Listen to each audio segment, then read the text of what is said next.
Good morning बेटा। अब chapter को आगे बढ़ाते हैं और लेते हैं एल्डिहाइड और कीटोन की physical properties, physical and chemical properties भी स्टार्ट करेंगे प्यारे बच्चों। तो फिजिकल प्रॉपर्टी में आप जानते हो कि उसकी स्टेट क्या है, वो गैस स्टेट है, उसके बॉइलिंग पॉइंट्स क्या है, उसकी वाटर में सॉल्युबिलिटी क्या है, वो पढ़ाई करेंगे। तो स्टार्ट करते हैं फिजिकल प्रॉपर्टी। जो एल्डिहाइड का फर्स्ट मेंबर जो है मिथेनॉल, इसको फॉर्मेल्डिहाइड कहेंगे। ये गैस होता है, इट इज ए गैस, इसको बोलते हैं फॉर्मेल्डिहाइड। फर्स्ट मेंबर क्या होता है? फॉर्मेल्डिहाइड। फॉर्मेल्डिहाइड जो है ये गैस है। इसका अगला मेंबर इथेनॉल, वो वोलेटाइल लिक्विड होता है। तो शुरू में गैसें होती है, बाद में लिक्विड होते हैं, बाद में सॉलिड भी हो जाते हैं। तो मिथेनॉल बहुत इंपॉर्टेंट है। It's 40% aqua solution known as formalin. Note किया जाए, इसको लिख लें कि इसका 40% एक्वा सॉल्यूशन, पानी में के अंदर सॉल्यूशन फॉर्मेलिन कहलाता है। Use to preserve biological specimens, biology lab में स्पेसिमेंस को प्रिजर्व करने में किया जाता है। तो 40% सॉल्यूशन क्या होता है? फॉर्मेलिन। याद रखें, काम की चीज है। उसके बाद बॉइलिंग पॉइंट की बात आते हैं। बॉइलिंग पॉइंट का जनरल कंसेप्ट सब जानते हैं। Boiling point depend on the mass, molecular mass पे डिपेंड करता है कि जब मॉलिक्यूलर मास किसी का ज्यादा है तो बॉइलिंग पॉइंट भी बढ़ते हैं। लेकिन जब मास सिमिलर होता है तो सिमिलर होना चाहिए। जब मास बढ़ता है तब तो बढ़ता है, ठीक है। लेकिन जब सिमिलर मासेस होते हैं तब जाकर के इनके बॉइलिंग पॉइंट हमेशा हाइड्रोकार्बन्स और ईथर से ज्यादा होते हैं, ठीक है ना। तो अपन लिखेंगे, नोट पॉइंट है, आप नोट पॉइंट नोट करेंगे। Boiling point of aldehyde and ketones are higher than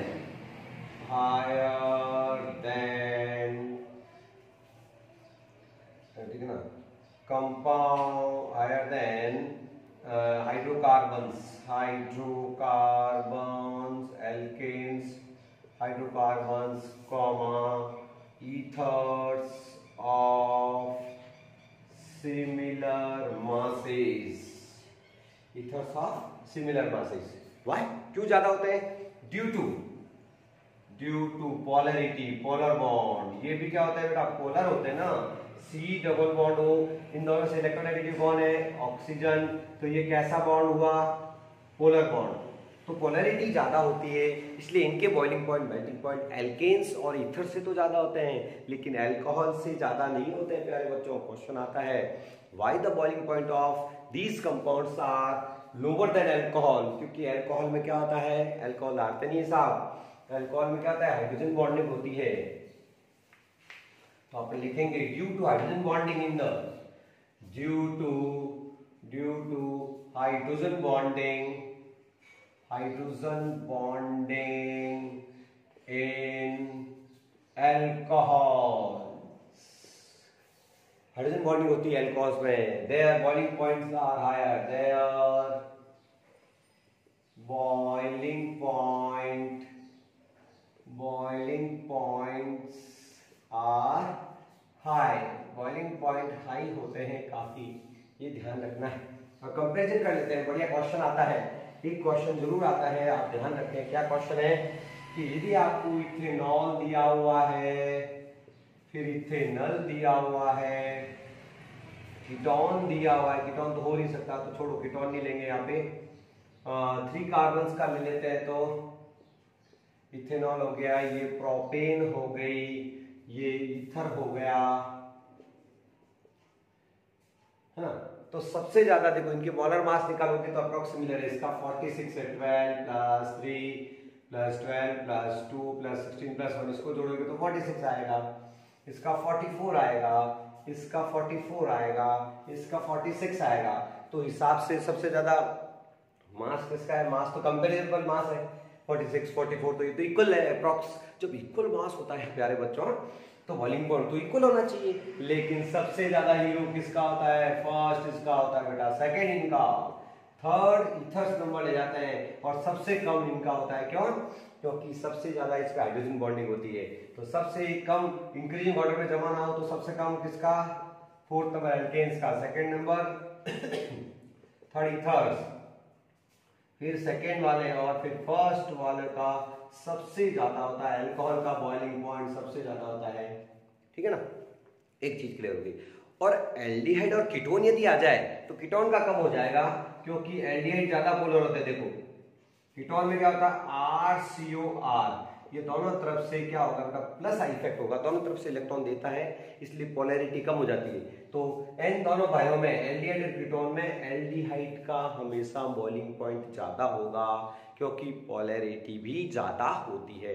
ketones में दोनों तरफ से R ग्रुप इलेक्ट्रॉन्स दे देते हैं, देखो इधर से भी दे रहा है इधर से, तो इसकी बॉन्ड की पोलैरिटी क्या हो जाती है, लेस हो जाती है प्यारे बच्चों, ध्यान रखें।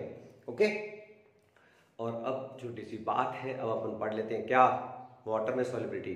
तो लोअर मेंबर, जो छोटे छोटे मेंबर है वो तो पानी में डिसॉल्व हो जाते हैं, बड़े मेंबर पानी में डिसॉल्व नहीं होते हैं। क्यों? क्योंकि छोटे मेंबर हाइड्रोजन बॉन्ड बना लेते हैं, small members are dissolving water. तो अपन कहेंगे लोअर मेंबर्स, लोअर मतलब छोटे, lower members dissolve in water due to hydrogen bonding के कारण डिसॉल्व हो जाते हैं। RCOR, ये HOHOCR,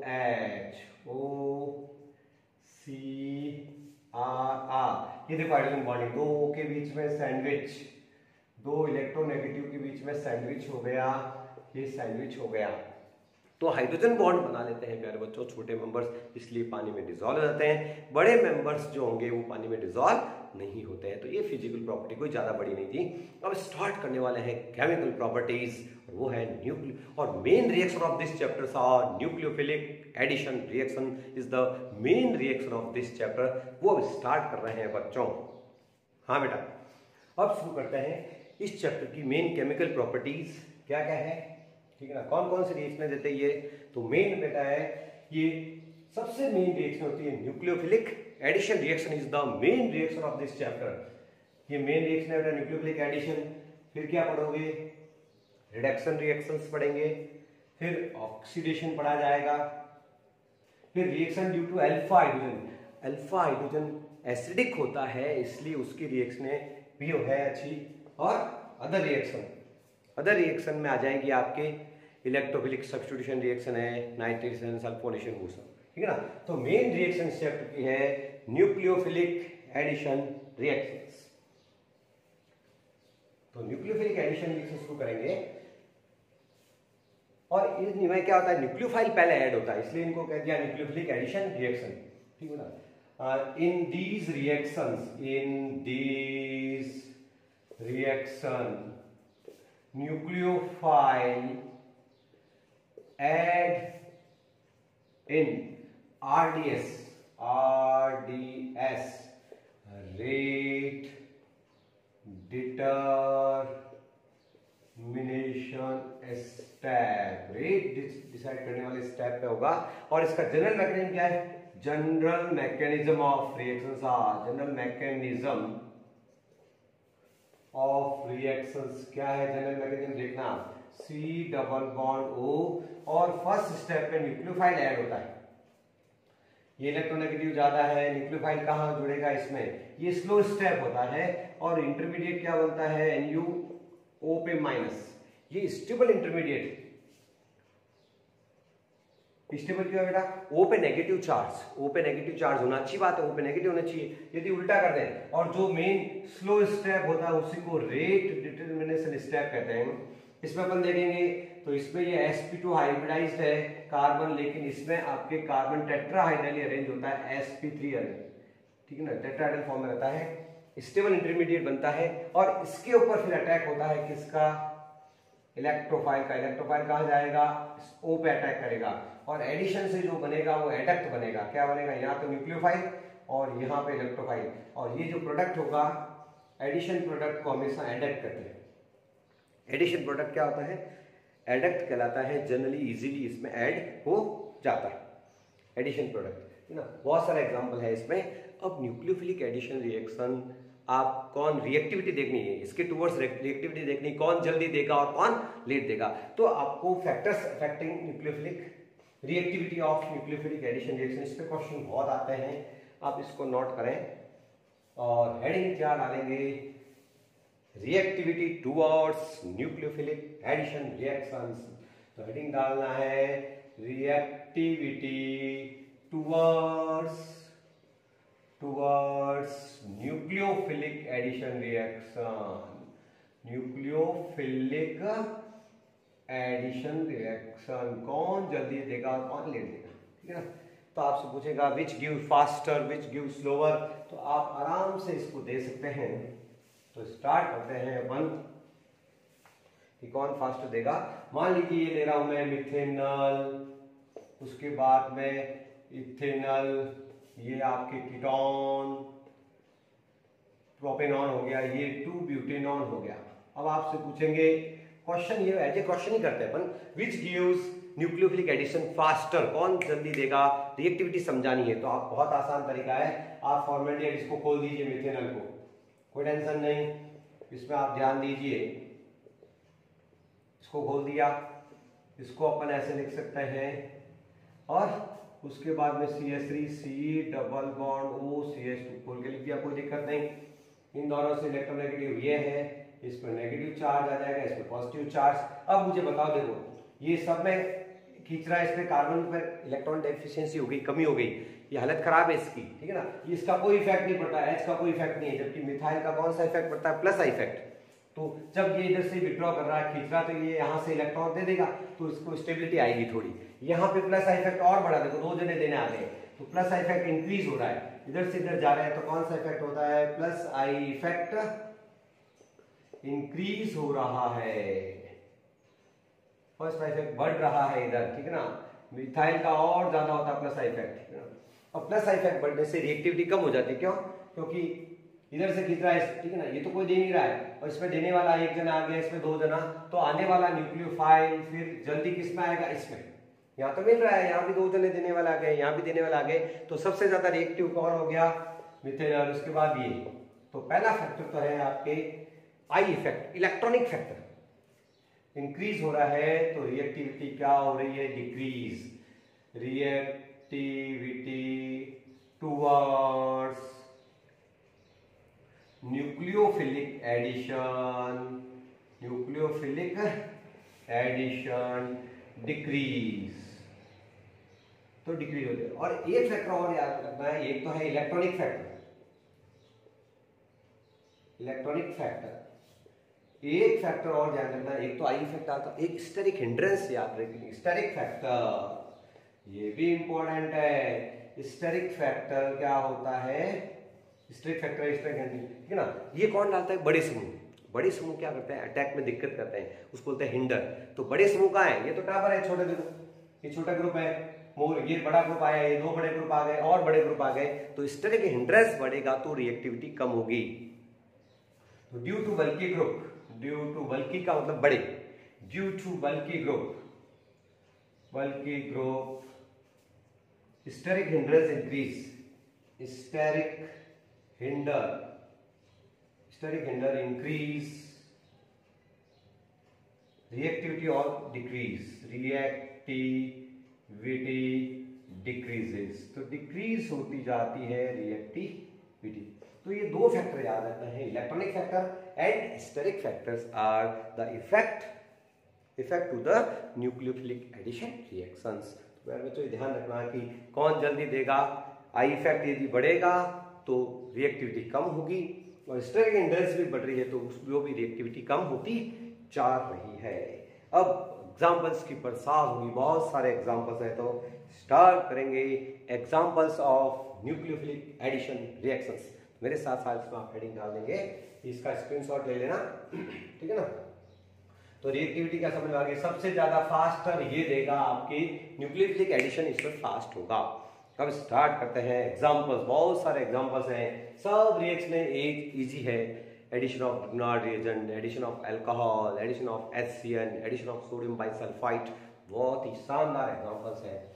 हेडिंग डाल देंगे, आप चल रहे हैं कल साथ साथ में, हेडिंग क्या डालना है, examples of nucleophilic addition reactions के एग्जांपल्स करेंगे। तो एडिशन ऑफ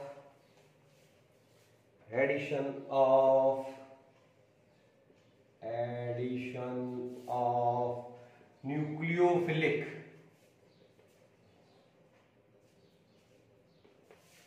ठीक है ना, addition of nucleophilic reactions, addition इनका करवाएंगे, न्यूक्लियोफाइल होगा इसमें, एडिशन ऑफ न्यूक्लियोफाइल लिखना था वैसे तो।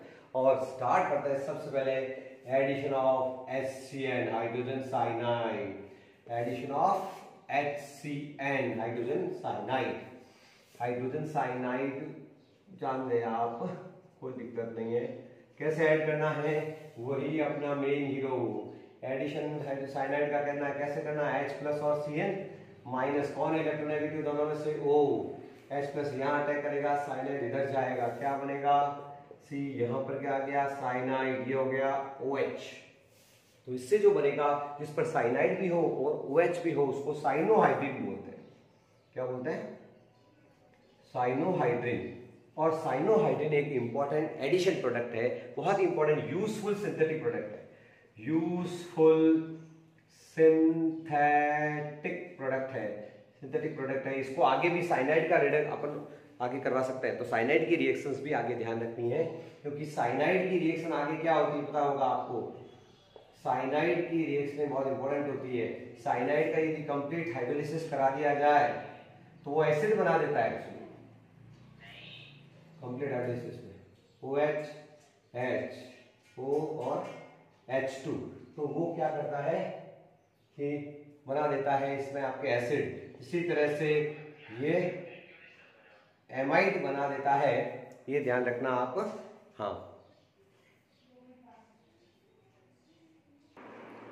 हाँ, साइनाइड का यदि कंप्लीट हाइड्रोलिसिस करते हैं तो एसिड बनाता है, याद रखना ये CN वाला काम आता है। और यदि आपके साइनाइड का पार्शियल हाइड्रोलिसिस करते हैं और H2 लगाते हैं तो वो एमाइड बना देता है एक्चुअली, क्या बनाता है, एमाइड। तो साइनाइड आगे रिएक्शन में होगी कंप्लीट हाइड्रोलिसिस, तो ये कन्वर्ट हो जाएगा किसमें, एसिड में, ठीक है ना। और यदि पार्शियल हाइड्रोलिसिस है तो इससे एमाइड भी बना सकते हैं, इसलिए काम का है ये। अभी तो आपको यही समझना है कि साइनोहाइड्रिन जो है यूजफुल सिंथेटिक प्रोडक्ट है। इसी तरह से नेक्स्ट एग्जांपल ले रहे हैं एडिशन ऑफ ग्रिग्नार्ड रिएजेंट, सबको नॉलेज है इसका। एडिशन ऑफ ग्रिग्नार्ड रिएजेंट लेंगे, बी लेंगे अपन addition of RMgX। Addition of Grignard reagent बहुत इंपॉर्टेंट है, सेम रिएक्शन है। और आपको याद होगा तो 1 डिग्री के लिए आप इस पे एडिशन करवा दो।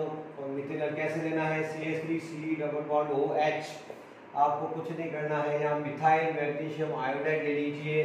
कैसे रिएक्शन करवानी है सबको नॉलेज में है। इन दोनों से इलेक्ट्रोनेगेटिव कौन है, O, ये मेटल पे प्लस याद होगा, ये माइनस, ये कहाँ जाएगा प्लस के पास, मिथाइल ये प्लस का है तो ये माइनस के पास भेजोगे, मिथाइल का अटैक यहाँ कराओ, इसका इस पर एडिशन है तो क्या बनेगा, देखो HCH, यहाँ पर कौन गया है आपके मिथाइल, और OMgI, और ये तो हो गया X और Y बनाना है तो इसका हाइड्रोलिसिस कर दीजिए, यहाँ पे H और यहाँ OH, तो क्या बन गया बोलिए, यहाँ से CH3CH2OH, क्या बन गया CH3CH2OH प्लस कचरे में क्या गया MgI और OH, तो ये बन गया ethanol is the product here, ethanol product है। इसी तरह से और भी ग्रिग्नार्ड रिएजेंट का एडिशन ऑफ ग्रिग्नार्ड रिएजेंट पर आराम से करवा सकते हैं, ठीक है ना। Addition of Grignard reagent, addition of alcohol, तो और भी रिएक्शन अपन करनी है, सेम पैटर्न से हो जाएगी। ये पहले भी हो रखी है आपके एडिशन ही एडिशन है। तो एडिशन ऑफ किसका करेंगे आपको, sodium bisulphide, addition of sodium bisulphide याद रखना। तीसरा है एडिशन ऑफ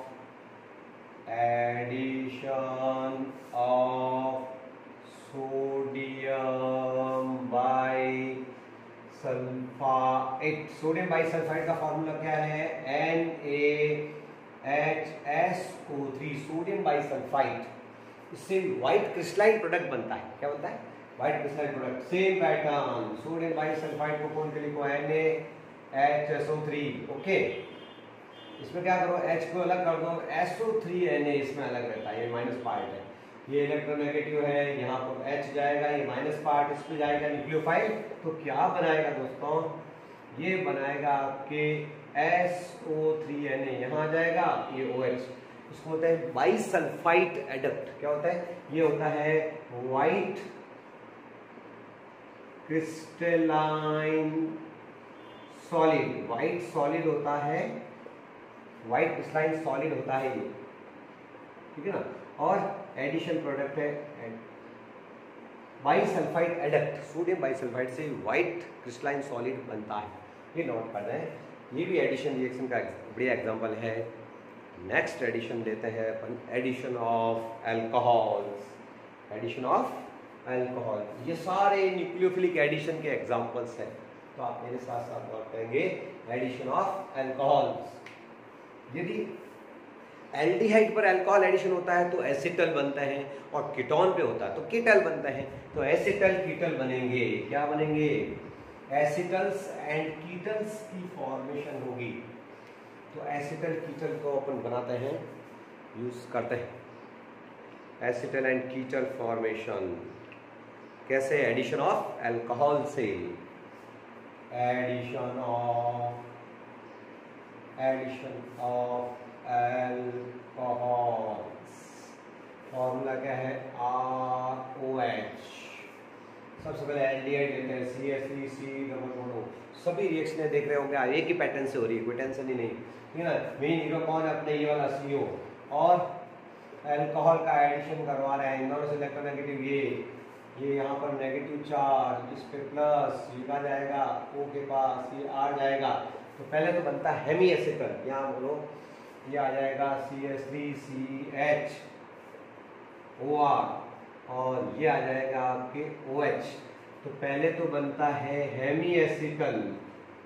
क्या बनता है? हेमी एसिटल बनता है एक मॉलिक्यूल से, और एक बार और करवा दो OH, ठीक है ना। यहाँ से आप क्या ले लो, H ले लीजिए, यहाँ का OH ले लो, और ये बन गया CH3CH OR और OR। तो एल्कोक्सी ग्रुप की पूंछ लग जाती है, इसलिए इसको कहता हूँ एसिटल। टेल मतलब पूंछ की तरह, ये OR और ग्रुप लग जाता है, एल्कोक्सी ग्रुप, तो इसको बोलते हैं एसिटल। क्या बोलते हैं? एसिटल। और यदि आप कीटोन लेते हैं तो उसको बोलते हैं कीटल। पहले बनेगा हेमी कीटल, फिर बनेगा कीटल। तो कैसे बनाना है कीटल, देख लीजिए। कीटोन ले लेता हूँ, ये रहा CH3, सेम पैटर्न से रिएक्शन है, CH3C डबल बॉन्ड CH3। यदि आप कीटोन ले रहे हैं तो कीटल बनेगा ROH, ये H प्लस इस पे आएगा माइनस, ये इलेक्ट्रोनेगेटिव H किस पे जाएगा? O पे, ये OR इस पर अटैक करेगा, तो क्या बनेगा बताओ आप खुद ही यहाँ से बोलो। CH3C CH3, यहाँ हो गया OR, ये OH, ये हो गया हेमी कीटल, हेमी कीटल। और ये एक बार और करा दोगे इसी स्टाइल से, तो क्या बन जाएगा? इसकी रिएक्शन किसकी? एक OH मोलिक्यूल और ले लोगे, यहाँ से वही पानी निकालना है, और ये बन जाएगा CH3C CH3 OR और OR। ये हो गया आपके कीटल। सेम है, ये एसिटल एल्डिहाइड वाला है, ये वाला एल्डिहाइड वाला है, ये कीटोन वाला है। तो एसिटल कीटल आप खुद भी बना सकते हैं, कोई दिक्कत नहीं है। आपसे कह दे कि ग्लाइकॉल का कीटल बनाओ, तो ग्लाइकॉल का जो कीटल बनता है वो साइक्लिक बनता है। क्या बनता है? तो ग्लाइकॉल का कीटल बना, तो आप ऐसे ही रिएक्शन करवा दें, कीटल बन जाएगा, कोई दिक्कत नहीं है। एडिशन करवाते जाएं, होता जाएगा। लास्ट एक अपन करवा लेते हैं, किसका? इसमें लास्ट एडिशन रिएक्शन है, फिर एडिशन कम एलिमिनेशन वाला आएगा, अमोनिया डेरिवेटिव्स आएंगे इसके बाद में। तो ये जो लास्ट रिएक्शन है इसमें क्या है? एसिटल या कीटल, कीटल ऑफ ग्लाइकॉल, इथाइलिन ग्लाइकॉल का कीटल बना रहा हूं मैं, देखना है ना कैसे। ग्लाइकॉल का फॉर्मूला पहले बात तो कीटोन ले लीजिए आप। ये ग्लाइकॉल का फॉर्मूला क्या? 1,2 डाइऑल होता है, 1 पर भी ऑल, और ये है इथाइलिन ग्लाइकॉल का फॉर्मूला। इथाइलिन ग्लाइकॉल, इस पर एडिशन करवाना है, इन दोनों से इलेक्ट्रोनेगेटिव ये, यहाँ का H ले लीजिए, कहाँ जाएगा O के पास, ये पूछ यहाँ जाएगी, तो क्या बनेगा, यहाँ से बोलिए देखें जरा, CH3 CH3 क्या आएगा O CH2 OH, और यहाँ क्या हो गया OH, इसको गर्म कर दो हल्का सा, यहाँ से पानी बाहर, ये H2O क्या बन जाएगा CH3O, फिर CH2O, और ये हो गया ये साइक्लिक अमोनिया है, ये कीटन, क्या है कीटन, ये है ग्लाइकॉल का कीटन। यार दोस्तों अब लास्ट अपन इसमें क्या है एडिशन कम एलिमिनेशन करें।